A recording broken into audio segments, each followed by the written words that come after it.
Hello mga kakusina, tara magluto tayo ng vegetable soup. So una maglagay tayo ng oil. Yan, kunti lang. Lagay ang onion. Isa-isa. Lagay natin yung ating sahog na chicken breast. Ayan, slice ko lang ng pa-cubes. Lagay natin itong ating cumin powder, coriander powder, black pepper, din salt. 1 teaspoon yan mga kakusina. Ang sukat, mga 1 teaspoon ng sukat. Halo-haloin.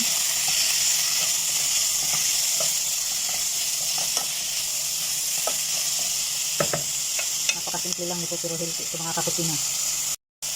Ang bango. Ilagay natin yung ating vegetable. Pero sa saka potato. I-slice ko rin ng pa-cubes. Super bango niya. So ayan, after natin masangkot siya, lagyan natin siya ng tubig o water para maluto yung ating gulay. So tamang-tama lang na sabaw.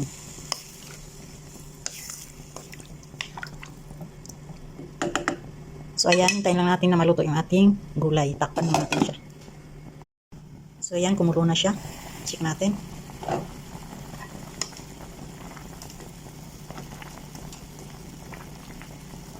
So ayan, antayin lang natin na maluto yung ating gulay. So takpan lang natin siya.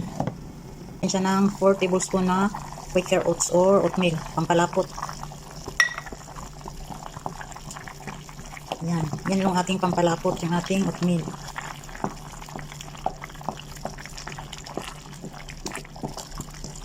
So hintayin lang natin na maluto yung ating oatmeal, saka natin ilagay pa ang ating ibang ingredients. So takpan natin siya. So ayan, milk.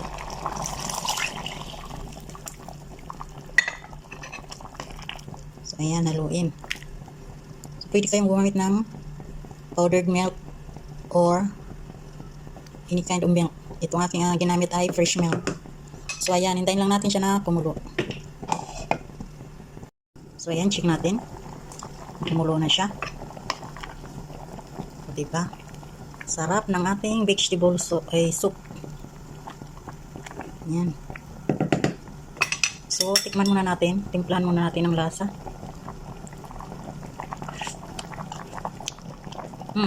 Sakto lang yung timpla ko. Ayan. So, ilagay na natin itong ating coriander. Yan, coriander leaves. So, ayan. So, ayan lang natin siya dyan na mga kumulo. So, after 5 minutes ay luto na yan. So, ayan, check natin after 5 minutes. Ayan, ready to serve na yan mga kakusina. O, diba? Ang sarap ng aking vegetable soup or white soup. Ayan. Napakasimple lang. Madali lang lutuin. So, at ayan lang mga kakusina for today's video. Thank you so much for watching. See you on my next video. Bye!